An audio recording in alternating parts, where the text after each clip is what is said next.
Good evening everyone. सो बच्चा party आज हम लोग स्टार्ट करने वाले हैं आपके 10th की साइंस। और साइंस में 3 सेगमेंट हैं आपके, जिसमें से है आप फिजिक्स पढ़ेंगे, केमिस्ट्री पढ़ेंगे और बायो पढ़ेंगे। तो फिजिक्स के टोटल आपके 4 चैप्टर हैं, जिनमें से एक चैप्टर है करंट इलेक्ट्रिसिटी। करंट इलेक्ट्रिसिटी अगर हम देखें तो ये चैप्टर बहुत ही इंपॉर्टेंट है। ये आपका जो बोर्ड का पेपर बनेगा उसमें से इस चैप्टर में से आएगा आपका 7 मार्क्स का। और 7 मार्क्स कम नहीं होते हैं, बहुत मायने रखते हैं 7 मार्क्स। तो एक अच्छा वेटेज रखने वाला चैप्टर है आपका ये। और इस चैप्टर में हम इन सारे टॉपिक्स की बात करेंगे, एक एक करके थरोली पढ़ेंगे पूरा का पूरा। और कोशिश ये रहेगी कम से कम टाइम में हो जाए, ताकि आप बोर्ड में बहुत अच्छा परफॉर्म कर पाओ। पढ़ना बहुत जरूरी है बेटा। नियत तेरी साबुत है तो किस्मत तेरी दासी है, और कर्म तेरे अच्छे हैं तो घर में मथुरा काशी है। बात को समझना, ये कलयुग नहीं कर्मयुग है। जैसा करोगे वैसा मिलेगा, मेहनत करो। तो आज हम बात करेंगे किसकी? करंट इलेक्ट्रिसिटी की। और सबसे पहले हम बात करेंगे चार्ज की। चार्ज क्या होता है, कैसे आता है, इसकी प्रॉपर्टीज क्या होती हैं, उसकी बात करेंगे। इसके बाद बात करेंगे हम इलेक्ट्रिक करंट की। करंट क्या होता है? Rate of flow of charge होता है, इसलिए पहले चार्ज पढ़ रहे हैं। नेक्स्ट हम बात करेंगे flow of current in metals. Metals में करंट किस तरह से फ्लो होता है। फिर हम बात करेंगे इलेक्ट्रिकल सिंबल्स की। सिंबल्स कब क्यों जरूरत पड़ेगी? क्योंकि आपके जो सर्किट बनते हैं, सर्किट डायग्राम, उसमें कहीं पे बैटरी का साइन बना होगा, कहीं पर रेजिस्टेंस का साइन बना होगा, कहीं पे की बनी होगी, कहीं पर अमीटर बना होगा, कहीं पर वोल्ट मीटर बना होगा। तो इन सब के साइन होते हैं, क्योंकि सब ला के तो रखोगे नहीं आप अपनी कॉपी में, एक पेपर में। तो इन सब के साइन होते हैं, उनके बारे में हम बात करेंगे। फिर हम बात करेंगे ओम्स लॉ की। इस चैप्टर का सबसे इंपॉर्टेंट टॉपिक है ओम्स लॉ, और आपका रेजिस्टेंस, रेजिस्टिविटी और कॉम्बिनेशन ऑफ रेजिस्टेंस। तो ओम्स लॉ से एक क्वेश्चन पक्का आपका मिलेगा। इसके बाद बात करेंगे हम रेजिस्टेंस ऑफ कंडक्टर। कि कंडक्टर में जब चार्ज फ्लो होता है तो जो रेजिस्टेंस जनरेट होता है ड्यूरिंग फ्लो ऑफ चार्ज, उसकी बात करेंगे। फिर हम रेजिस्टिविटी की बात करेंगे, यहाँ पे थोड़ा सा मटेरियलिस्टिक प्रॉपर्टी देखेंगे कंडक्टर की। और यहाँ पर फिर हम बात करेंगे कॉम्बिनेशन ऑफ रेजिस्टेंस की। तो बेसिकली आज हमारा जो टारगेट है वो रेजिस्टिविटी तक रहेगा, क्योंकि इसके बाद क्वेश्चन काफी अच्छे मिलते हैं। और यहाँ पे क्वेश्चन वाला सेगमेंट है जहां से क्वेश्चन बनता है, ये थ्योरी वाला सेगमेंट है मोस्ट ऑफ।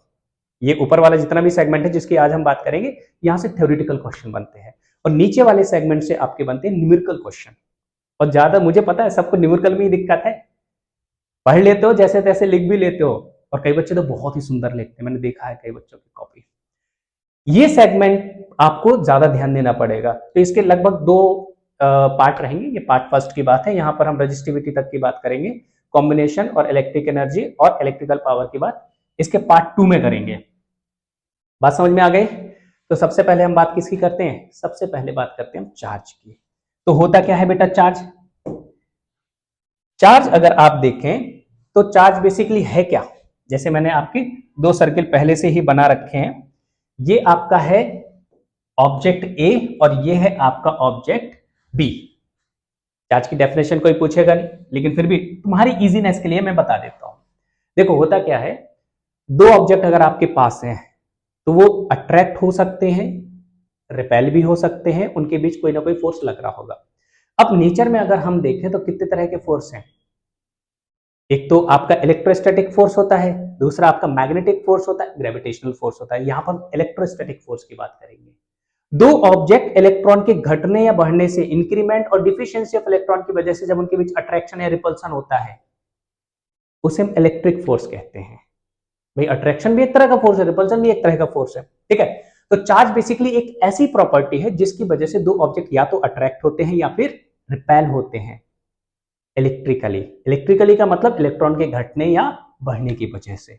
इलेक्ट्रॉन या तो घट जाए या फिर इलेक्ट्रॉन बढ़ जाए, तो उसकी वजह से ऐसी प्रॉपर्टी ऑब्जेक्ट्स में आ जाती है कि वो या तो अट्रैक्ट करते हैं या रिपेल करते हैं। तो उस प्रॉपर्टी को हम चार्ज कहते हैं।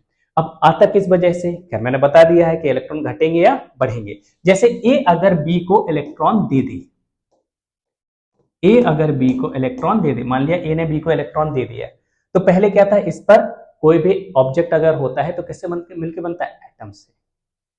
न्यूट्रॉन और उसके सब एटॉमिक पार्टिकल क्या होते हैं? न्यूट्रॉन, प्रोटॉन और इलेक्ट्रॉन।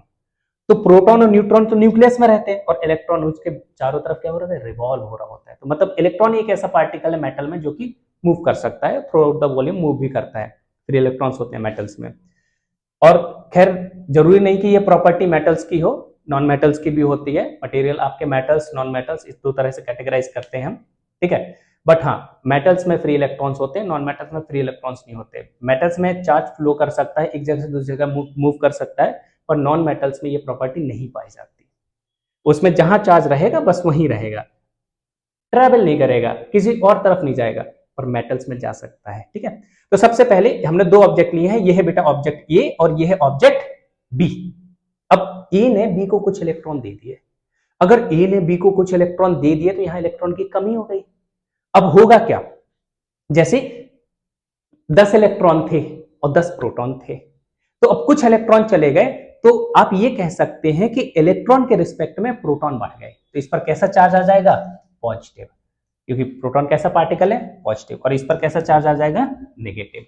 तो यहां पे इलेक्ट्रॉन, जहां पे इलेक्ट्रॉन क्या हो, डिक्रीज, ठीक है, और यहां पे इंक्रीज। अगर इलेक्ट्रॉन इंक्रीज कर जाएंगे तो कैसा चार्ज आएगा, नेगेटिव, और इलेक्ट्रॉन अगर घट गए या डिफिशियंसी हो गई तो उस पर चार्ज कैसा आ जाएगा, पॉजिटिव। इस तरह से दो ऑब्जेक्ट के बीच चार्ज आता है। ठीक है, किसी ऑब्जेक्ट पे पॉजिटिव चार्ज है इसका मतलब क्या है, किसी ऑब्जेक्ट पे पॉजिटिव चार्ज है इसका मतलब ये है कि उस ऑब्जेक्ट से इलेक्ट्रॉन चले गए हैं, और किसी पर नेगेटिव चार्ज है उसका मतलब क्या है, उसका मतलब ये है कि उस पर इलेक्ट्रॉन आ गए, इंक्रीज हो गए इलेक्ट्रॉन। ठीक है, तो चार्ज अगर हम देखें तो सेम चार्ज, मैं जल्दी जल्दी प्रॉपर्टी बता देता हूं आपको, इससे क्वेश्चन कम ही आते हैं, वैसे आते नहीं है अभी, लेकिन फिर भी बात करना जरूरी है। तो अगर हम बात करें तो दो जो चार्ज होते हैं अगर सेम है तो वो एक दूसरे को रिपेल करेंगे, अपोजिट हैं तो अट्रैक्ट करेंगे।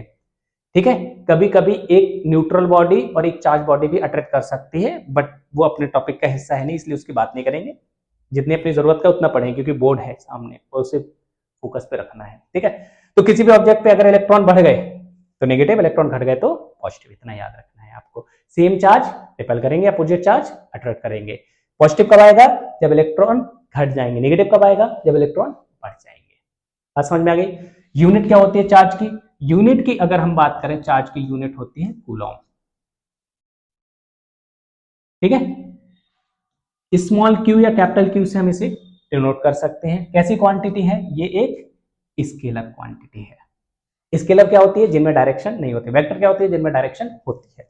आगे बढ़ते हैं, अब हम बात करते हैं बेटा किसकी, हम बात करते हैं करंट की। करंट क्या होता है, इलेक्ट्रिक करंट।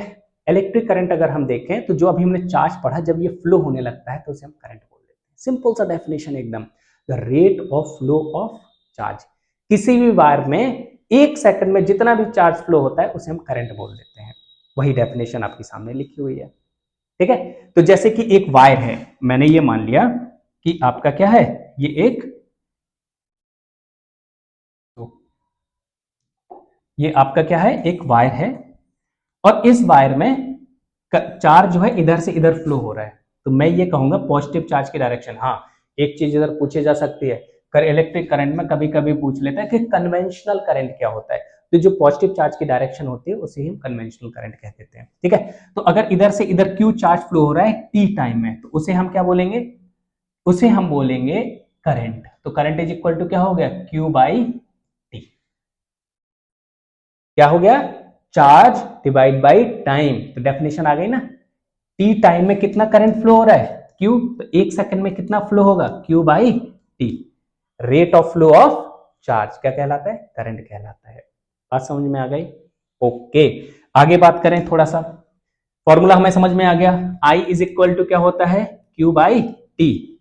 जब भी आप डेफिनेशन लिखें, डेफिनेशन लिखने के बाद फॉर्मूला दें तो इन्हें जरूर डिफाइन करें कि क्यू इज इक्वल टू क्या है इधर, चार्ज, ठीक है, टी क्या है, टाइम, ये लिखना जरूरी है सारी इंफॉर्मेशन एग्जाम में, और आई है आपका current, electric current. Okay, unit क्या होती है इलेक्ट्रिक करंट की, तो यूनिट अगर हम देखें तो वैसे तो हम इसे कूलम पर सेकंड भी लिख सकते हैं, लेकिन इसकी एसआई यूनिट जो होती है वो आपकी होती है एम्पियर। क्या होती है बेटा, एम्पियर। डायरेक्शन कैसे डिसाइड होगी, कहां से कहां फ्लो हो रहा है, तो चार्ज हमेशा फ्लो होता है हाई पोटेंशियल से लो पोटेंशियल की तरफ। इसकी अभी हम बात करेंगे कि कहीं पर अगर पॉजिटिव है कहीं पर नेगेटिव है, तो जो आपका पॉजिटिव चार्ज फ्लो होगा वो पॉजिटिव से नेगेटिव की तरफ होगा, बस चार्ज, पॉजिटिव चार्ज की डायरेक्शन को ही करंट की डायरेक्शन बोल देते हैं। ठीक है, जैसे कि ये आपका वायर है, इधर पॉजिटिव है और इधर नेगेटिव है, तो करंट की डायरेक्शन ये रहेगी। बात समझ में आ गई। डेफिनेशन लिखना है, अगर उसने पूछ दिया इलेक्ट्रिक करंट क्या है, डेफिनेशन लिखना है, फॉर्मूला लिखना है, यूनिट लिखनी है और डायरेक्शन लिखनी है। डायरेक्शन कहाँ होती है, पॉजिटिव से निगेटिव की तरफ। आई होप समझ में आ गया होगा, ठीक है, समझ में आ ही गया होगा यार, क्यों नहीं आएगा, समझ में आना पड़ेगा। नेक्स्ट अगर हम देखें, नेक्स्ट हम बात करने वाले हैं किसकी, एक क्वेश्चन करते हैं, बहुत ही सिंपल सा क्वेश्चन है।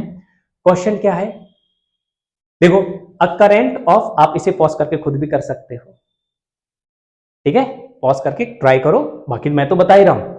अ current of 10 ampere exist in a conductor, assume that this current is entirely due to the flow of electron। हमें ये बोला गया है कि एक वायर है जिसमें करंट फ्लो हो रहा है इलेक्ट्रॉन की वजह से, और कितने एम्पियर का, I is equal to 10 ampere का करंट फ्लो हो रहा है। पूछा क्या गया है हमसे, find the number of electron crossing the area of cross section per second, एक सेकंड में कितने नंबर ऑफ इलेक्ट्रॉन निकलेंगे, ठीक है। तो अभी हमने देखा I इज इक्वल टू हम क्या लिख सकते हैं, Q बाई टी, क्या हो बोलते हैं, Q बाई टी। अब अगर हम देखें तो Q इज इक्वल टू क्या हो जाएगा, आई टी, अभी हमने देखा ना Q is equal to I T, तो I की वैल्यू इधर क्या है 10 एम्पियर, और T क्या है, पर सेकंड बोला है इसने, per second, into 1 is equal to 10 coulomb का चार्ज फ्लो हो रहा है। पर चार्ज नहीं पूछा है उसने, उसने क्या पूछा है, नंबर ऑफ इलेक्ट्रॉन्स। तो नंबर ऑफ इलेक्ट्रॉन्स आपके कैसे निकलेंगे, अगर हम देखें जैसे एक ऑब्जेक्ट पे n नंबर ऑफ इलेक्ट्रॉन आए हैं, एक इलेक्ट्रॉन पे चार्ज कितना होता है, E इज इक्वल टू होता है 1.6 into 10 to the power minus 19 coulomb, इतना होता है एक इलेक्ट्रॉन पे। तो n नंबर ऑफ इलेक्ट्रॉन आए तो Q is equal to n times of electron, ये फॉर्मूला उठा के इधर रख देंगे, तो n into e is equal to कितना हो गया 10, तो n इज इक्वल टू आपका हो जाएगा क्या 10 बाई ई, और 10 by e is equal to 1.6 into 10 to the power minus 19 coulomb. यहां से आपका 100 divide by 16 into 10 to the power 19, ठीक है, 6 पॉइंट समथिंग आएगा आपका, ठीक है, 6 point into 10 to the power 19 electron. इतने इलेक्ट्रॉन आपके क्या हो रहे होंगे, इतने इलेक्ट्रॉन आपके फ्लो हो रहे होंगे, ठीक है, एक सेकंड में इतने नंबर ऑफ इलेक्ट्रॉन फ्लो हो रहे होंगे। कोई समस्या इसमें बेटा, ठीक है, समस्या है तो कमेंट करो, कोई इशू नहीं, बाकी तो मैं तो बता ही रहा हूं। बी पार्ट इसका अगर हम देखें, if such a current is maintain for 1 hour, एक घंटे के लिए, तुमसे बोला find the net flow of charge, एक घंटे के लिए अगर फ्लो हो रहा है तो वो भी हम निकाल सकते हैं, ये आप लिख लो पॉज करके, हम लोग आगे बढ़ते हैं। सेकंड पार्ट करते हैं इसका, B part, such current is maintain, तो Q इज इक्वल टू क्या लिखा है आई टी, आई की वैल्यू कितनी है 10, और T की वैल्यू 1 आवर, 1 आवर, और एक आवर में कितने मिनट होते हैं 60, और एक मिनट में कितने सेकंड होते हैं 60, तो ये वैल्यू कितनी आ जाएगी 336 इंटू 10 टू द पावर 123, या फिर ऐसे लिख सकते हैं 3.6 into 10 to the power 4 coulomb, ये फ्लो होगा आपका। नेक्स्ट हम बढ़ते हैं आगे, ओके, ये भी देखिए जल्दी से। तो अगर हम यहां पे देखें अ करंट, एक क्वेश्चन और है, जल्दी से पॉज करके कर लो और आंसर कंपेयर कर लो। यहां अगर हम देखें अ करंट ऑफ 5 एम्पियर, कितना करंट है 5 एम्पियर का, तुरंत लिखो I is equal to 5 ampere, flow through a circuit for 15 minute, 15 minute के लिए फ्लो होता है। Calculate the amount of electric charge that flow through the circuit, तो I की वैल्यू पता चल गई, T की वैल्यू 15 मिनट, मिनट को सेकंड में कन्वर्ट करो तुरंत, 60 से मल्टीप्लाई करो तो सेकंड में हो गया। Q is equal to formula क्या पड़ा जल्दी बताओ, Q इज इक्वल टू क्या पड़ा I इंटू टी, आई की वैल्यू कितनी, अरे बोलते जाओ, तो यहां पे आपके क्या हो गया 15 इंटू 60, तो ये आपका 45, ठीक है, और आपका 0 और आपका 0, कैसे, यहां से आपका कितना आया 15, 5 इंटू 6 30, और 30 एक 0 आ गया 30 का 3, फिर आपका आपने वो 15 से मल्टीप्लाई कर दिया, ठीक है, तो ये वैल्यू आपकी 4500 कूलम आ जाएगी। बात समझ में आ गई? कैलकुलेशन खुद करना सीखो, कैलकुलेशन खुद करना सीखो। आगे बढ़ते हैं, जल्दी से ये क्वेश्चन कर लो। नेक्स्ट क्वेश्चन पे आते हैं, नेक्स्ट स्लाइड पे आते हैं हम लोग। ओके, ये देखो, flow of current in metal. Metal में करंट कैसे फ्लो होता है इसका पता लगाना बहुत जरूरी है। जैसे कि मैंने बना दिया एक वायर, ये वायर मैंने काफी मोटा वायर बना दिया है ताकि हमें चीजें सारी दिखें। अब मेटल्स का वायर है तो इसमें एटम होंगे, होंगे कि नहीं होंगे? तो ये मैंने एटम बना दिए। और क्या होगा? और इसमें होंगे इलेक्ट्रॉन्स। क्या होंगे? इलेक्ट्रॉन्स। ये इलेक्ट्रॉन्स हो गए, ये इलेक्ट्रॉन्स हो गए। ठीक है, अब करंट अगर इस डायरेक्शन में फ्लो हो रहा है तो पॉजिटिव चार्ज की डायरेक्शन को हम क्या बोलते हैं? करंट की डायरेक्शन। मेटल्स में जो करंट फ्लो होता है वो इलेक्ट्रॉन की वजह से होता है। तो मैं अगर ये कहूं कि करंट की डायरेक्शन ये है, इसका मतलब पॉजिटिव चार्ज इधर जा रहा होगा, नेगेटिव कहां जा रहा होगा? इधर। अगर मैं इसे एक बैटरी से कनेक्ट कर दूं, साइन बनाने जा रहा हूं मैं बैटरी का, जब भी थोड़ी देर में पढ़ेंगे कि ये बैटरी का साइन होता है। जैसे ये आपका पॉजिटिव और ये नेगेटिव, तो यहाँ पे आपका क्या आ जाएगा? पॉजिटिव पॉजिटिव पॉजिटिव, क्योंकि पॉजिटिव से जोड़ा है आपने। और यहाँ पे क्या आ जाएगा? Negative negative negative negative. Electron जो है, अब देखो एटम तो फ्लो हो नहीं सकते, क्या फ्लो होगा? इलेक्ट्रॉन। तो इलेक्ट्रॉन कहां से? इलेक्ट्रॉन निगेटिव है तो कहां भागेगा? पॉजिटिव की तरफ। कहां भागेगा? पॉजिटिव की तरफ। इस डायरेक्शन में ये भागना स्टार्ट कर देंगे इलेक्ट्रॉन्स। तो करंट कहां फ्लो होगा? करंट आपका इस डायरेक्शन में फ्लो होना स्टार्ट हो जाएगा। बात आ गई समझ में? ये आपके एटम से, ये इलेक्ट्रॉन से। इलेक्ट्रॉन जो है नेगेटिव से पॉजिटिव की तरफ जाते हैं और करंट जो है पॉजिटिव से नेगेटिव की तरफ होता है। ठीक बेटा? ओके, नेक्स्ट अगर हम देखें, ये आपके कुछ सिंबल्स हैं, ये सारी चीजें हैं जो इलेक्ट्रिकल सर्किट बनाने, जैसे मैंने बैटरी का साइन बनाया ऐसे और भी साइन होते हैं। जैसे इलेक्ट्रिक सेल की अगर हम बात करें, किसकी बात करें? इलेक्ट्रिक सेल की। तो इलेक्ट्रिक सेल को हम किससे डिनोट करते हैं? इलेक्ट्रिक सेल को हम डिनोट करते हैं इस तरह से। सेल में एक पॉजिटिव होता है, नेगेटिव होता है, तो ये पॉजिटिव और ये नेगेटिव।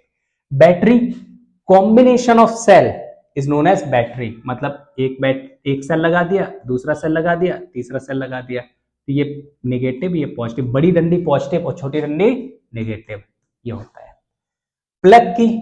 प्लग की आपकी इस तरह से डिनोट होती है। जैसे कि आपके बोर्ड देखे होगा, आपके घर में जो बोर्ड बटन दबाओ, वो प्लग की नहीं है, वो टैप की है। वो क्या है? टैप की। प्लग की में हमें प्लग करना होता है। तो प्लग की को हम इस तरह से लेके, स्विच ओपन बोला है तो इसमें साइन, अगर प्लग की ही बनानी है और बोला है क्लोज तो यहाँ पे ये साइन बना देंगे। इसका मतलब आपने प्लग कर दिया है, अब करंट फ्लो होना स्टार्ट हो जाएगा इसमें। अब वायर ज्वाइंट, एक वायर ये आया, एक वायर ये आया, ज्वाइंट हो गया। अब वायर क्रॉसिंग विदाउट ज्वाइनिंग, तो एक वायर ये है, अब हमें क्या करना है? दूसरा वायर मैंने ये लिया, तो ये वायर इससे जुड़ेगा नहीं, ये क्रॉस हो जाएगा। वायर क्रॉसिंग विदाउट ज्वाइनिंग, ये ज्वाइंट है, और ये वायर विदाउट ज्वाइंट किए हुए क्रॉस हो रहा है। इलेक्ट्रिक बल्ब को हम डिनोट करते हैं कुछ इस तरह से। ये इलेक्ट्रिक बल्ब बन गया आपका। ठीक है, यहां बना देता हूं चौखुत्तों में, वैसे ठीक तो है, दिख तो रहा है। ये इस तरह से बल्ब, जैसे वो बल्ब होता है वैसे ही बना देते हैं, ये बल्ब हो गया। रेजिस्टेंस को हम इस तरह से ड्रॉ करते हैं।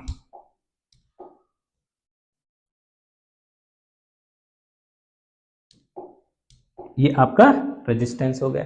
वेरिएबल रेजिस्टेंस बेसिकली रियोस्टेट को कहते हैं। मे भी आपने सुना हो, नहीं सुना हो, बट मैं बता देता हूं, रियोस्टेट को बोलते हैं। और वेरिएबल रेजिस्टेंस, ये रेजिस्टेंस है, वेरिएबल रेजिस्टेंस को हम कुछ इस तरह से डिनोट करेंगे। ये रेजिस्टेंस बनाया, ठीक, और ये वेरिएबल रेजिस्टेंस हो गया। मतलब इसे आप खिसका सकते हैं, चेंज कर सकते हैं। रियोस्टेट को भी ऐसे ही डिनोट कर सकते हैं हम, ये दोनों ही सेम बात है। देखो और लिखा हुआ है। अमीटर को हम डिनोट करते हैं इस तरह से बेटा, कलर चेंज करते हैं। और वोल्ट मीटर को हम डिनोट करते हैं किस तरह से? V से। ये अमीटर हो गया, ये वोल्ट मीटर हो गया, ठीक है, तो ये साइन होते हैं। मैं इसका आपको मतलब कैसे दिखते हैं रियल लाइफ में, कैसे दिखते हैं उसकी भी बात कर लेते हैं। आई होप समझ में आ रहा होगा, क्योंकि सर्किट में इसका यूज करूंगा बेटा। सबको आना चाहिए, ये चीज पता होनी चाहिए कि किसे बैटरी कहते हैं, किसे सेल कहते हैं, वायर की ज्वाइनिंग कहाँ हो रही है, या वायर बिना छुए कैसे निकल रहा है, क्रॉस कर रहा है एक दूसरे को। रियोस्टेट क्या, मीटर क्या है, वोल्ट मीटर क्या है, इवन गैल्वेनोमीटर भी होता है, उसे हम ऐसे जी लिख के डिनोट कर देते हैं। खैर इसमें है नहीं, इतने से अपना बहुत बढ़िया से काम चल जाएगा। नेक्स्ट, अब देखो इसका थोड़ा सा डायग्राम, ये रहा आपका, ये है आपका रेजिस्टेंस और इसका सर्किट सिंबल ही है। रेजिस्टेंस इस तरह से होता है सर्किट में, कलरफुल होते हैं, मल्टीपल लाइनें बनी होती हैं उस पर, ठीक है। बहुत सारे ऐसे हैं जो आपको जरूरत नहीं है इसमें। ये है आपका वेरिएबल रियोस्टेट, ये वेरिएबल रजिस्टर, ये है आपका, ये हमने पढ़ा अभी देखा, ये हमने अभी देखा, ठीक है। और हमने क्या देखा, दो ही चीजें हैं यहां अपने काम की, ये फ्यूज है, ठीक है। फ्यूज को भी डिनोट करते हैं। फ्यूज को अगर देखें तो फ्यूज को कैसे डिनोट करते हैं, फ्यूज की नोटेशन, सॉरी तो फ्यूज को अगर हम देखें तो फ्यूज आपका इस तरह से डिनोट होता है। बाकी सिंबल हैं, ये सिंबल आपके काम के नहीं है, आगे जब आप 12th में आएंगे पढ़ेंगे। ये रेजिस्टेंस का है, ये बैटरी है, और बैटरी को हम इस तरह से डिनोट करते हैं, अभी देखा ना, कॉम्बिनेशन ऑफ सेल, बैटरी होती है। बाकी सारे सिंबल आप 12th में पढ़ेंगे। आगे बढ़ जाते हैं जल्दी से। ओके, ओम्स लॉ की बात करते हैं। तो ओम्स लॉ क्या होता है, मोस्ट इंपॉर्टेंट लॉ। पहली चीज, डेफिनेशन इसकी एकदम सांसों में बसा लो, याद होना ही होना चाहिए। तो अगर हम डेफिनेशन की बात करें, होता क्या है, जैसे मैंने आपको 4-5 बैटरी दी थी, बहुत सिंपल सा डेफिनेशन मतलब कॉन्सेप्ट है, इजीली समझ में आएगा। लेकिन ये 100 साल पहले सिंपल नहीं होते थे, इसलिए साइंटिस्टों ने लिख दिया, उनके नाम अब तक चल रहे हैं। आपको लगेगा वाह इतनी सी चीज में बताओ इतने फेमस हो गए, वो टाइम अलग था, ये टाइम अलग है। तो यहाँ पे अगर हम बात करें डेफिनेशन ओम्स लॉ, बेसिकली जैसे मैंने आपको 3 बैटरी दे दी, कौन कौन सी, एक बैटरी 6 वोल्ट की दे दी, एक बैटरी मैंने 12 वोल्ट की दे दी, एक 24 वोल्ट की दे दी, एक 120 वोल्ट की बैटरी दे दी, ठीक है। और मैंने कहा भैया एक बल्ब लगाया है मैंने सर्किट में, ये बल्ब लगा दिया, और यहाँ पे 2 पॉइंट ए और बी लिख दिए, ए और बी। अब मैं बोल रहा हूं कि इसे लगाना स्टार्ट करो, 6 वोल्ट की बैटरी लगाओगे, बत्ती जलेगी, ये बत्ती जल गई इसकी, अगर आपने 6 वोल्ट की बैटरी लगा दी, ठीक है। 12 वोल्ट की बैटरी लगा दी और तेज जल जाएगी, 24 वोल्ट की लगा दी एकदम बहुत ही तेज जल जाएगा। इसका मतलब क्या है, जैसे ही आप पोटेंशियल बढ़ा रहे हो तो करंट बढ़ रहा है, और करंट जब बढ़ेगा तो इसका हीटिंग इफेक्ट बढ़ेगा और बल्ब तेज जलेगा।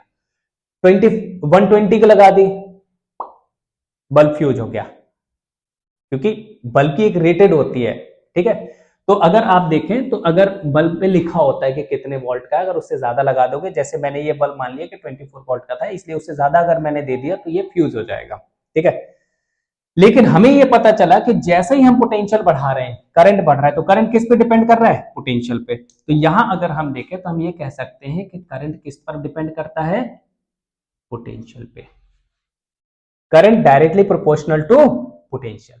तो डेफिनेशन के according to this Ohm's law, at constant temperature, हाँ टेम्परेचर का फर्क पड़ता है, क्योंकि टेम्परेचर में अगर आप वेरी करोगे तो रेजिस्टेंस चेंज होता है। अभी हम इसकी बात करेंगे आगे, मतलब जस्ट इसके जस्ट बाद बात करेंगे। At constant temperature current flow through the circuit is directly proportional to potential applied at the terminal. या फिर हम एक कंडक्टर ले लें, जैसे कि मैंने एक कंडक्टर ले लिया, इसके टर्मिनल पे कोई पोटेंशियल V लगा दिया, तो इससे जो करंट I फ्लो होगा ये इसके पोटेंशियल पर डिपेंड करेगा। At constant temperature, current flow through a wire is directly proportional to potential applied at the terminal of the wire। तो ये इसकी डेफिनेशन है कि पोटेंशियल डिफरेंस आप कितना लगा रहे हैं तो उसके हिसाब से करंट फ्लो होगा, ये कहलाता है ओम्स लॉ। अब यहां पे अगर आप देखें, ये हटाएंगे प्रोपोर्शनलिटी साइन, तो यहां पे क्या रखेंगे, एक कांस्टेंट रखेंगे, ठीक है। तो अगर हम देखें तो यहां पे I proportional to I proportional to V, I proportional to V, यहां पे एक कांस्टेंट रखा, वो कांस्टेंट होगा 1/R। अब कहोगे सर 1 अपॉन आर। ये क्या होता है, आर क्या है, तो बेटा आर को बोलते हैं हम, आर आपका कहलाता है रेजिस्टेंस। अभी इसकी भी बात करेंगे क्या होता है। और 1 अपॉन आर कहलाता है कंडक्टेंस। याद रखना, पॉइंट टू बी नोटेड, क्या कहलाता है, कंडक्टेंस। ठीक है, तो ये आपको एक फॉर्मूला मिल जाएगा, और यहां से ये फॉर्मूला एनसीईआरटी में अगर आप देखेंगे तो किस तरह से लिखा होगा, ये एनसीईआरटी में V is equal to I R करके लिखा होगा। ठीक है, आपने पढ़ा होगा, आपकी बुक में, साइड बुक में भी होगा। ये है आपका ओम्स लॉ। अब इसके रिजल्ट क्या निकलेंगे उसकी बात करते हैं। नोट करते जाना, नोट करने के खैर आपको जरूरत है नहीं, आपके ऑलरेडी नोट्स बने होंगे, नहीं बने होंगे तो मैं आपको ये प्रोवाइड कर दूंगा, टेंशन लेने वाली बात नहीं है बिल्कुल भी। Okay, result of Ohm's law जो अभी हमने बताया क्या होता है, current flowing through a conductor is directly proportional to the potential difference. अभी बात की, when the potential difference in a circuit is kept constant the current is inversely proportional to the resistance। बिल्कुल, यहां पे अगर हम देखें तो जो I है, ये I, ये है आपका I, और ये प्रोपोर्शनैलिटी है। ठीक है, लेकिन कब, हमने अभी फॉर्मूला पढ़ा I is equal to V by R. अगर पोटेंशियल कांस्टेंट है तो I प्रोपोर्शनल टू क्या हो जाएगा, 1 अपॉन आर, बस वही लिखा है।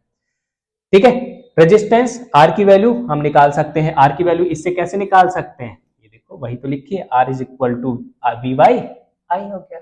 बस जो पढ़ा है वही मैंने लिख दिया पॉइंट वाइज। ऐसे आपको एग्जाम में करना तो मार्क्स मिल जाएंगे। पॉइंट वाइज लिखना हमेशा अच्छा होता है, याद रखना इस बात को। चलिए नेक्स्ट अगर हम बात करें, ये पहले मैं आपको इसे बना के दिखाता हूं। ठीक है, जैसे कि यार इधर जगह खाली नहीं है, चलो नेक्स्ट वाले पे इसे देख लेते हैं। ये बेसिकली ग्राफ है किसके बीच, जो आप पोटेंशियल डिफरेंस लगा रहे हो, जो करंट फ्लो हो रहा है। दोनों तरह से ग्राफ बन सकता है। ग्राफ आपका इस तरह से भी बन सकता है, कैसे, ओके, ग्राफ आपका ये कौन सा ग्राफ है, ये आपका पोटेंशियल डिफरेंस और करंट का ग्राफ है। लेकिन आप उसे करंट को इधर भी लिख सकते हैं और पोटेंशियल को इधर भी लिख सकते हैं, दोनों तरह से होता है। यहां पे जब करंट वर्सेस वो सॉरी करंट और पोटेंशियल का ग्राफ होगा, यहां पे ये स्लोप मतलब इसका ढाल, इसका एंगल यहां से, तो स्लोप क्या डिनोट करता है, जब आपका करंट पोटेंशियल ग्राफ होता है, करंट इधर लिखा है, पोटेंशियल इधर लिखा है, तो स्लोप आपका बताता है रेजिस्टेंस। लेकिन अगर पोटेंशियल इधर लिखा है, लेकिन अगर इधर क्या लिखा है, पोटेंशियल, और इधर लिखा है आपका करंट, तो बिल्कुल वैसे ही बनेगी ग्राफ, देखने में वैसे ही होगा, बट स्लोप अब रेजिस्टेंस नहीं बताएगा। यहां पे जो स्लोप होगा वो क्या बताएगा, वो बताएगा 1 अपॉन आर, कंडक्टेंस। याद रखना इस बात को। ठीक है, ग्राफ दोनों तरह से बन सकता है, पोटेंशियल करंट पोटेंशियल ग्राफ भी हो सकता है, या फिर पोटेंशियल करंट, पोटेंशियल है ये, V से डिनोट करते हैं हम इसे, ये लो। ठीक है, तो दोनों तरह के ग्राफ आपको आने चाहिए। जब भी ग्राफ बेस्ड क्वेश्चन है, सबसे पहले आपको देखना है करंट कहां है और पोटेंशियल कहां है। अगर इधर करंट है उधर पोटेंशियल है तो स्लोप क्या बताएगा, रेजिस्टेंस। ध्यान रखो इसको। ठीक है, और अगर इधर पोटेंशियल है और इधर करंट है, करंट को हम I से डिनोट करते हैं। ठीक है, तो I और V, और ये क्या है, V और I। तो अगर आपका V और I ग्राफ है तो स्लोप रेजिस्टेंस बताएगा, और I और V ग्राफ है तो स्लोप क्या बताएगा, 1 अपॉन आर, कंडक्टेंस। याद रखना इस चीज को। रेजिस्टेंस ऑफ द कंडक्टर क्या होता है, रेजिस्टेंस देखो भैया, जैसे कि आप तो सिंपल फॉर्मूले से भी बता दो सर, रेशियो होता है पोटेंशियल का और करंट का ना। बेसिकली है क्या, जैसे कि अगर ये आपका कोई वायर है और ये इसके एटम्स हैं, तो होगा क्या, जब इलेक्ट्रॉन फ्लो होगा तो तुम्हें क्या लगता है, एटम अलग हो जाएंगे, नहीं साहब आ रहे हैं जाने दो, ऐसा नहीं होता है। जब इलेक्ट्रॉन फ्लो होते हैं तो ये इलेक्ट्रॉन क्या करते हैं, ये इलेक्ट्रॉन अंदर जो एटम्स होते हैं उनसे टकराते हैं। जैसे आप किसी गली में जा रहे हो, कोई टकरा जाए तो मतलब रेजिस्टेंस जनरेट हुआ ना, ऐसे ही ये जो इलेक्ट्रॉन्स हैं वो एटम्स हैं, जब इलेक्ट्रॉन फ्लो होते हैं तो उनके रास्ते में आप ये कह सकते हो रेजिस्टेंस जनरेट करते हैं, हिंड्रेंस भी कह सकते हैं आप इसे, क्या कह सकते हैं, हिंड्रेंस भी कह सकते हैं। इसका डेफिनेशन कई तरह से दिया जाता है। सबसे बढ़िया डेफिनेशन होता है a property of conductor by which it resist the current flow. Resist का मतलब रोकना, रेजिस्ट का मतलब क्या है, रोकना। एक ऐसी प्रॉपर्टी कंडक्टर की जो करंट फ्लो को रोकती है, वो आपकी क्या कहलाएगी, वो आपकी कहलाएगी रेजिस्टेंस। या फिर hindrance offered by the, hindrance offered by the conductor is known as resistance. ठीक है, तो अगर हमें दो तीन चीजें देखनी है इधर पे कि रेजिस्टेंस की यूनिट क्या होगी, रेजिस्टेंस की यूनिट होती है ओम। क्या लिखते हैं इसे, ओम। ठीक है, कैसी क्वांटिटी, ये एक स्केलर क्वांटिटी है। स्केलर क्वांटिटी, इसमें डायरेक्शन नहीं होती है, वेक्टर क्वांटिटी में डायरेक्शन होती है। रेजिस्टेंस एक स्केलर क्वांटिटी, जैसे एक रेजिस्टेंस है, मैंने एक रेजिस्टेंस लिया ये, ठीक है, ए और बी इसके टर्मिनल है। अब इसे ऐसे लगाओ या पलट के बी और ए लगा दो सर्किट में, कोई फर्क नहीं पड़ेगा डायरेक्शन से। रेजिस्टेंस में कोई डायरेक्शन नहीं होती, स्केलर क्वांटिटी है। क्या है, a property of conductor by which it resist the current flow. Current flow को रोकना मतलब इलेक्ट्रॉन को रोकना फ्लो होने से। ठीक है, तो रेजिस्टेंस की डेफिनेशन याद रखना, 1 मार्क्स में पूछ ली जाती है, जो कि मैंने बताई, ये भी आप रख सकते हैं, बिल्कुल वही है जो मैंने बताई है। यूनिट इसकी होती है ओम, और कैसी क्वांटिटी है, स्केलर क्वांटिटी है। ठीक, अब ये किन किन चीजों पे डिपेंड करता है, एक एग्जांपल लेते हैं बड़ा सिंपल सा। एक गली है, ठीक है, लोग खड़े हुए हैं और आप जा रहे हैं। एक गली है, लोग खड़े हुए हैं और आप जो हैं जा रहे, ये आप हैं और आप जा रहे हैं। ठीक है, अब इधर अगर आप देखें, अगर ये लंबी होगी, लेंथ इसकी बढ़ती जाएगी, तो उतने ज्यादा लोगों से आप टकराएंगे, उतना ज्यादा इंटरेस्ट जनरेट होगा। ठीक है, इसका मतलब जितना ज्यादा वायर होगा, जितना लंबा वायर होगा, रेजिस्टेंस उतना ज्यादा होगा। रेजिस्टेंस कुछ चीजों पे डिपेंड करता है, एक एक करके हम बात कर लेते हैं सब पर। ओके, सबसे पहले बात करते हैं लेंथ की। टोटल 4 चीजें हैं जिन पर डिपेंडेंसी होती है। सबसे पहले length, cross section area, material और आपका क्या, टेम्परेचर। क्या क्या, लेंथ लिखा है पीछे, length, cross section area, temperature और मटेरियल। तो रेजिस्टेंस, लेंथ जैसे ही बढ़ेगी गली की, आप उतने ज्यादा लोगों से टकराएंगे। जैसे कि ये आपका क्या है, एक वायर है और इस वायर से करंट फ्लो हो रहा है, तो इलेक्ट्रॉन भी भाग रहे होंगे। करंट फ्लो का मतलब क्या है, इलेक्ट्रॉन का मोशन। तो जैसे ये आपका है और इसकी लेंथ एल है, लेंथ जितनी ज्यादा बढ़ेगी रेजिस्टेंस उतना ज्यादा बढ़ेगा। तो जो रेजिस्टेंस होता है वो डायरेक्टली प्रोपोर्शनल टू हो जाता है लेंथ के। बात क्लियर। क्रॉस सेक्शन एरिया, ये तो क्रॉस सेक्शन एरिया जितना ज्यादा होगा आप उतना ज्यादा आराम से जा पाएंगे, तो जो रेजिस्टेंस कम हो जाएगा तो वाओ क्या कैच है, तो आर प्रोपोर्शनल टू हो जाएगा 1/a, inversely relation. Cross section area जितना ज्यादा, रेजिस्टेंस उतना कम, क्योंकि इलेक्ट्रॉन उतना इजीली फ्लो हो पाएगा। टेम्परेचर, हाँ ये थोड़ी सी कंट्रोवर्शियल चीज है। जैसे कि टेम्परेचर, मेटल्स में अगर टेम्परेचर बढ़ाओगे तो रेजिस्टेंस बढ़ेगा, क्योंकि मेटल्स में फ्री इलेक्ट्रॉन्स होते हैं। जैसे ही आप उसका टेम्परेचर बढ़ाओगे और इलेक्ट्रॉन्स की अवेलेबिलिटी हो जाएगी, तो मतलब गली में लोग बढ़ गए, अब हिंड्रेंस और ज्यादा होगा। ठीक है, लेकिन नॉन मेटल्स जो होते हैं, नॉन मेटल्स नहीं, सेमीकंडक्टर्स, कंडक्टर, सेमीकंडक्टर्स और मतलब क्या होते हैं, कंडक्टर, नॉन कंडक्टर और सेमीकंडक्टर। सेमीकंडक्टर वो होते हैं कंडक्टर और इंसुलेटर के बीच कहीं होते हैं। अगर उनमें इलेक्ट्रॉन बहुत कम होते हैं तो उनका टेम्परेचर बढ़ाओगे, इलेक्ट्रॉन और आ जाएंगे, तो बेसिकली क्या होगा, कंडक्टिविटी बढ़ेगी, रेजिस्टेंस घट जाएगा। अभी हम बात करते हैं कंडक्टर की। तो कंडक्टर का जब आप टेम्परेचर बढ़ाएंगे, तो यहां पे पॉइंट नोट करने वाला है, कंडक्टर, फॉर कंडक्टर अगर टेम्परेचर आपने इंक्रीज किया तो रेजिस्टेंस इंक्रीज होगा। और फॉर सेमीकंडक्टर, सेमीकंडक्टर में क्या होगा, अगर आपने टेम्परेचर इंक्रीज किया तो रेजिस्टेंस डिक्रीज होता है, याद रखना, ऑब्जेक्टिव क्वेश्चंस बनता है इधर से। ठीक है, तो अगर हम यहां पे बात करें तो होगा क्या, लेंथ पे हमें पता चल गया कि लेंथ जैसे ही बढ़ाएंगे जो आपका रेजिस्टेंस होगा वो बढ़ रहा होगा, और क्रॉस सेक्शन एरिया अगर हम बढ़ाएंगे तो रेजिस्टेंस आपका क्या होगा, घटेगा। टेम्परेचर, टेम्परेचर अगर कंडक्टर वाले केस में देखें तो टेम्परेचर को बढ़ाने से रेजिस्टेंस बढ़ेगा, सेमीकंडक्टर वाले केस में देखें टेम्परेचर को बढ़ाने से रेजिस्टेंस घटेगा। ओके, अब कहोगे सर क्या ये सभी वायर वो सभी के लिए है क्या, सभी कंडक्टर के लिए है क्या ये चीज, ना, एक चीज पे और डिपेंडेंसी होती है बाबू, और वो डिपेंडेंसी क्या है, वो है मटेरियल। मैं आपको एक सिंपल सा क्वेश्चन दे दूं, कैसा क्वेश्चन, बात को समझना, बहुत ही सिंपल सा क्वेश्चन है। ओके, जैसे कि एक मैंने वायर लिया, ये लेंथ एल है और क्रॉस सेक्शन एरिया इसका ए है, ठीक है। मैंने दूसरा वायर लिया, मैंने तीसरा वायर लिया, 3 वायर लिए, इसका भी length L, cross section area length L, cross section area, सबकी लेंथ सेम है और क्रॉस सेक्शन एरिया भी कैसा है, सेम है, तो क्या सबका रेजिस्टेंस सेम होगा। ये मैंने मान लिया एल्यूमिनियम है, ये मैंने मान लिया कॉपर है, और ये मैंने मान लिया एजी, ओजी ना, एजी क्या होता है, सिल्वर।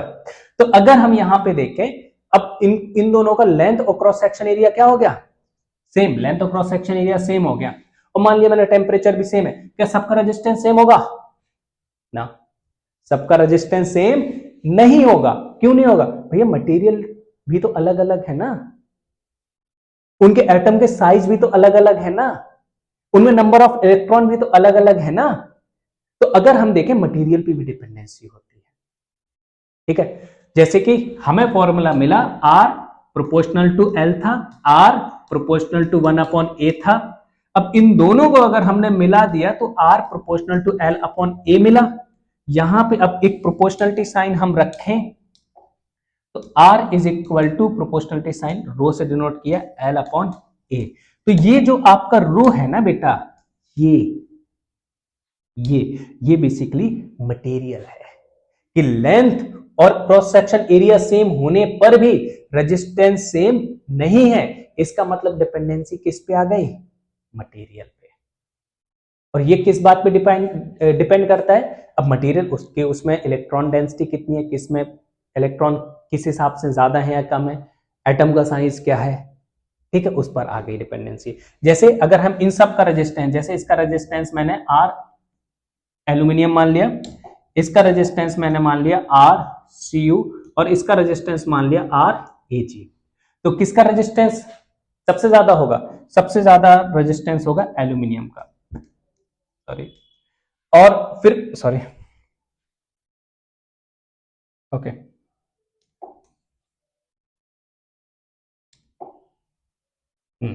देखो यहां पे देखो इसका रेजिस्टेंस, तो resistance of aluminium, resistance of copper और रेजिस्टेंस ऑफ सिल्वर, तो सबसे ज्यादा रेजिस्टेंस होगा एल्यूमिनियम का, फिर कॉपर का, फिर एजी का। जो आपके सिल्वर है, सिल्वर बहुत ही अच्छा कंडक्टर है, उसके बाद आपका आता है कॉपर। अब यार घर पे वायरिंग तो सिल्वर से नहीं करा सकते, पता चला आपने खंबे से वायर घर पे लेके आए और बल्ब लगाया, बटन दबाया, बल्ब नहीं जल रहा, बाहर जाके देखा वायर गया। तो महंगी कॉस्टली मेटल है, बेसिक कॉस्टली मेटल है, इसलिए हम उसका यूज नहीं करते, बट हाँ कॉपर और एल्यूमिनियम का हम यूज करते हैं। अभी सस्ती डिवाइस से जो चाइनीज झालर आते हैं उसमें तो आयरन भी यूज होता है, बट उसका रेजिस्टेंस और ज्यादा होता है, इसलिए वो जल्दी खराब हो जाती है। ठीक है, काफी सारे फैक्टर्स हैं, लेकिन अभी हम जो बात कर रहे हैं मटेरियल की बात कर रहे हैं।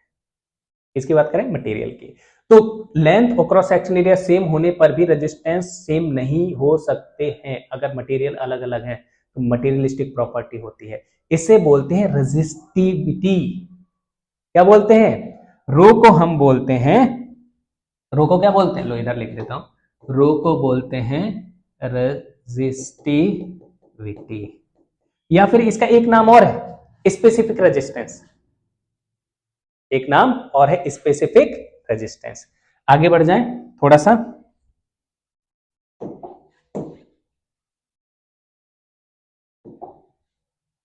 ओके। तो नेक्स्ट अगर हम देखें तो रेजिस्टिविटी, लो रेजिस्टिविटी की बात करते हैं हम। तो रेजिस्टिविटी क्या होती है, इसकी यूनिट क्या हो जाएगी? अगर रेजिस्टिविटी की यूनिट देखें, R इज इक्वल टू, हमने क्या लिखा बेटा, R इज इक्वल टू देखा रो एल अपॉन ए। ठीक, अब रो इज इक्वल टू अगर हम देखें तो ये हो जाएगा R A upon L. Resistance की जो यूनिट है वो हमने क्या ली, रेजिस्टेंस की यूनिट होती है ओम, इसकी क्या हो जाएगी मीटर स्क्वायर, और इसकी भी क्या हो जाएगी मीटर, कैंसिल आउट, तो इसकी यूनिट क्या हो जाएगी ओम मीटर। तो रेजिस्टिविटी की यूनिट आपकी क्या हो गई ओम मीटर। कैसी क्वांटिटी है, स्केलर या वेक्टर, कैसी क्वांटिटी है, स्केलर या वेक्टर, स्केलर या वेक्टर। ओके, तो अगर हम देखें ये एक स्केलर क्वांटिटी है, कैसी क्वांटिटी है स्केलर क्वांटिटी, मतलब इसमें डायरेक्शन नहीं होती है, वेक्टर क्वांटिटी में डायरेक्शन होती है, स्केलर क्वांटिटी में डायरेक्शन नहीं होती है, तो इसकी क्वांटिटी स्केलर क्वांटिटी है। एग्जांपल अगर हम इसके देखें रेजिस्टिविटी के, जैसे कि कॉपर का अलग होता है, मटेरियल अलग है, तो रेजिस्टिविटी अलग अलग होगी। ठीक है, एक एग्जांपल हम देखें, जैसे कि हमने कॉपर लिया, एल्यूमिनियम लिया और आपका क्या लिया Ag। क्वेश्चन में के थ्रू इसे समझते हैं। जैसे एक वायर लिया मैंने, इसका लेंथ सभी की अलग अलग है, but cross section area A और इसका भी क्रॉस सेक्शन एरिया, इसे थोड़ा सा बड़ा बना लो ये, तो इसका रेजिस्टेंस अगर R1, इसका रेजिस्टेंस अगर R2 और इसका रेजिस्टेंस R3, मटेरियल सब सेम है, ये भी कॉपर है, ये भी कॉपर है, ये भी कॉपर, बताओ किसका रेजिस्टेंस आता होगा?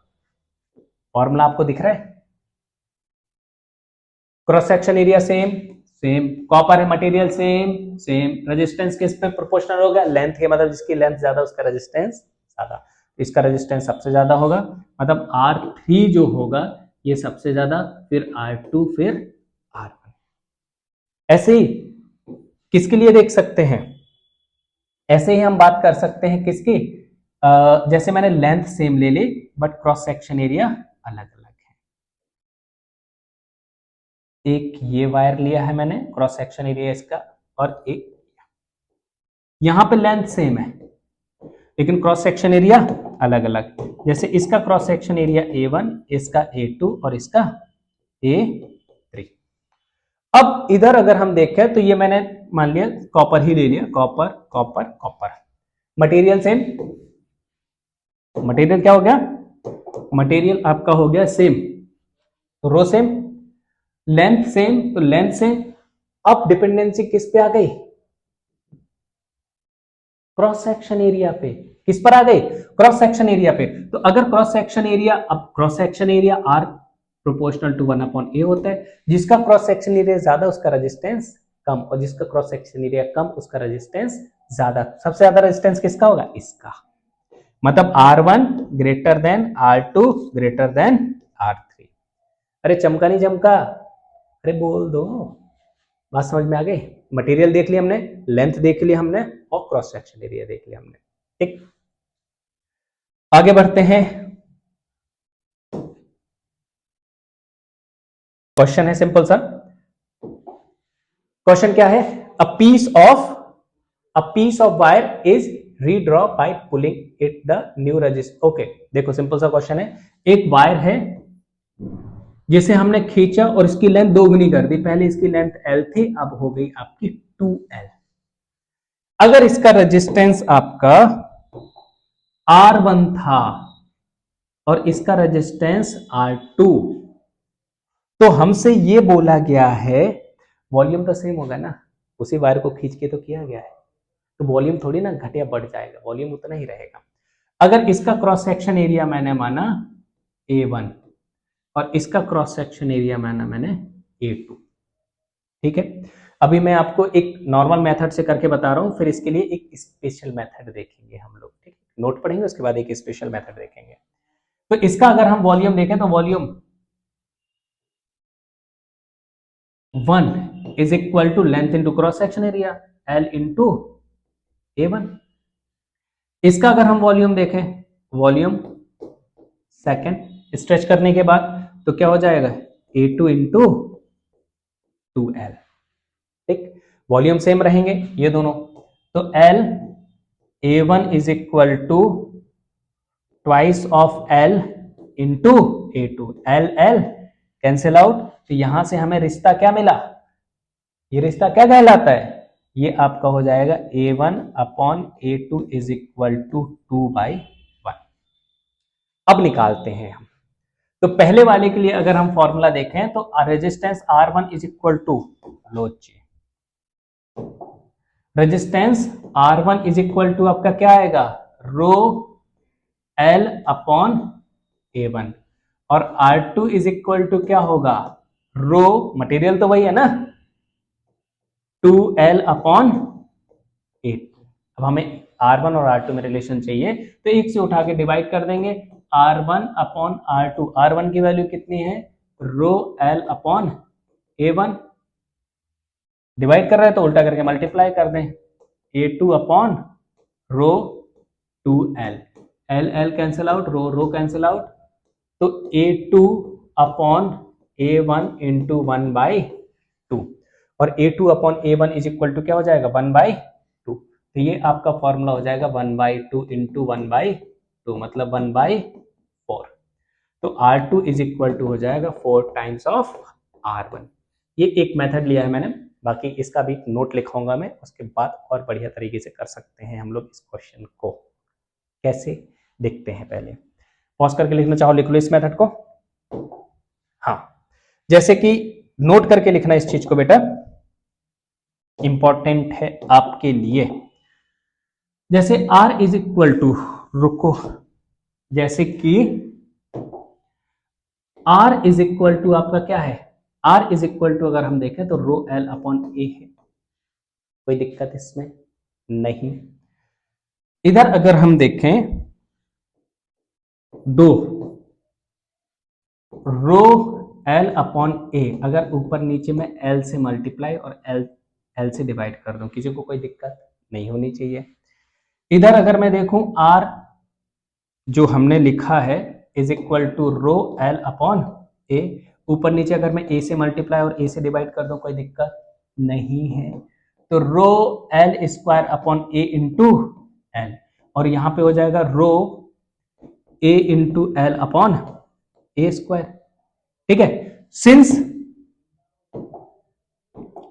ये जो आपका होगा वो क्या रहेगा, वॉल्यूम आपका क्या रहता है, ये आपका वॉल्यूम हो गया, और वॉल्यूम क्या रहता है, कांस्टेंट। तो नोट में आपको क्या लिखना है, when a wire is stressed, compressed और मोल्डेड, मतलब उसे पिघला के नया वायर बना दिया, तो उसके वॉल्यूम में कोई भी चेंज नहीं होता है। तो वॉल्यूम इस केस में सब में क्या हो जाएगा, कांस्टेंट। वायर को खींचा जाए या वायर को कंप्रेस किया जाए या फिर उसे मोल्ड करके कोई और वायर बना दिया जाए, ठीक है। तो इधर अगर हम देखें वॉल्यूम हो गया कांस्टेंट, तो ये भी वॉल्यूम और ये भी वॉल्यूम कांस्टेंट, और रो तो कांस्टेंट रहेगा ही, तो यहां से प्रोपोर्शनलिटी L और R में क्या, R proportional to L square, और यहां भी क्या हो जाएगा, R proportional to 1 upon A square. तो यहां से एक फॉर्मूला मिल जाएगा आपको सुंदर सा, और वो फॉर्मूला आपका कौन सा होगा, R1 upon R2 is equal to L1 upon L2 का होल स्क्वायर, और यहां से भी R1 upon R2 is equal to A2 upon A1 का होल स्क्वायर। अब इस क्वेश्चन में कौन सा फॉर्मूला यूज हो जाएगा, ये वाला, इस क्वेश्चन में आपका ये फॉर्मूला डायरेक्ट यूज हो जाएगा, याद भी रख सकते हो, है ना। तो अगर हम इधर देखें बेटा, तो ये फॉर्मूला आप लगा के देखते हैं, तो R1 upon R2 is equal to आपका क्या होगा, L1 की वैल्यू कितनी है L, और L2 की वैल्यू कितनी है 2L का होल स्क्वायर, L मर गए, बचा क्या 1/4, तो R2 is equal to 4 times of R1। अरे चमका नहीं चमका, ठीक है। तो इस तरह से ये क्वेश्चन हो सकता है। एक क्वेश्चन और करते हैं हम लोग, ये रहा आपके सामने, ठीक है। ये क्वेश्चन क्या है, ये क्वेश्चन है आपका, calculate the resistance of 100 metre long copper wire, the diameter of the wire is, L की वैल्यू गिवन है आपकी, कितनी है 100 मीटर, ये L हो गया, ओके, ये आपका क्या हो गया L हो गया, ये आपका डायमीटर गिवन है बेटा, तो डायमीटर से क्या जाएगा, क्रॉस सेक्शन एरिया। एल की वैल्यू हो गई 100 मीटर, क्रॉस सेक्शन एरिया अगर हम देखें तो पाई डी बाई 2 का होल स्क्वायर। तो लेकिन 1 mm को हमें कन्वर्ट करना पड़ेगा, तो यहाँ पे अगर आप देखें 3.14, डी की value 0.5 mm, D by 2 direct मैंने कर दिया, 10 टू द पावर माइनस का 3 का होल स्क्वायर। ये हो गया। रो की वैल्यू ये गिवन है, रो इज इक्वल टू क्या गिवन है 1.6 into 10 to the power 6 resistance पूछा है। R is equal to rho L upon A उठा के रख देंगे, आ गया, क्या दिक्कत है। ठीक है, इस क्वेश्चन को करना आप लोग, ठीक, सारी वैल्यू पुट। इसका जो आंसर आना चाहिए लगभग, इसका आंसर आना है 2.03 into 10 to the power something, इस तरह से कुछ आंसर आएगा इसका। ठीक है, इसमें एक चीज और बात की जा सकती है, हम इस तरह के क्वेश्चंस को करने के लिए एक और हम मेथड यूज कर सकते हैं जो मैंने पहले बताया था। ठीक है, बाकी नहीं, वो दूसरे वाले क्वेश्चन में यूज हो जाएगा आपका। ये आप डायमीटर डायरेक्ट गिवन है, मैं डायरेक्ट फॉर्मूला बता देता हूं आपको इसके लिए, तो आपको हेल्प काफी मिल जाएगी इससे। देखो कैसे, R इज इक्वल टू क्या है, रो एल अपॉन ए। क्लियर बात। रो अगर डाया गिवन है एल, तो इसे क्या लिख सकते हैं, पाई डी बाई 2 का होल स्क्वायर। कभी कभी किस तरह का क्वेश्चन बनता है, आपसे ये बोलेगा, क्वेश्चन कुछ इसी तरह से रहेगा, लेकिन उसमें 2 डायमीटर बोल देगा वायर को खींच के डायमीटर को चेंज कर दिया। ठीक है, तो यहाँ पे अगर, तो उस केस में भी वॉल्यूम कांस्टेंट रहेगा ना। ठीक है, जैसे हमने अभी जो रिलेशन किया था, क्या रिलेशन निकाला था क्रॉस सेक्शन एरिया और आर में, हमने क्या निकाला था रिलेशन, हमने निकाला था R is equal to rho L upon A. लेकिन स्ट्रेच हो, कंप्रेस हो या फिर मोल्डेड हो, तो R proportional to 1 upon A square मिला था। तो आर इज इक्वल टू हम क्या लिख सकते हैं, 1 अपॉन पाई आर स्क्वायर का होल स्क्वायर। तो R proportional to 1 upon R to the power 4। ठीक है, इससे पहले जो क्वेश्चन किया था उस तरह के क्वेश्चन को अगर वो और अच्छा बनाना चाहेगा, क्रॉस सेक्शन एरिया और लेंथ में रिलेशन देके वो आपको वो रेडियस या डायमीटर में दे देगा। इस तरह के क्वेश्चन हम लोग प्रैक्टिस करेंगे। ठीक है, बट आज नहीं, नेक्स्ट लेक्चर में। ठीक है, कॉम्बिनेशन और पैरेलल और सीरीज आपके नेक्स्ट लेक्चर का टॉपिक है। तो आज हम लोग क्या करते हैं, यहीं तक पढ़ते हैं। ये कॉम्बिनेशन आपका नेक्स्ट लेक्चर में कवर होगा। चलो फिर मिलते हैं नेक्स्ट एपिसोड में, तब तक के लिए सावधान रहें, सतर्क रहें। जय हिंद, जय भारत।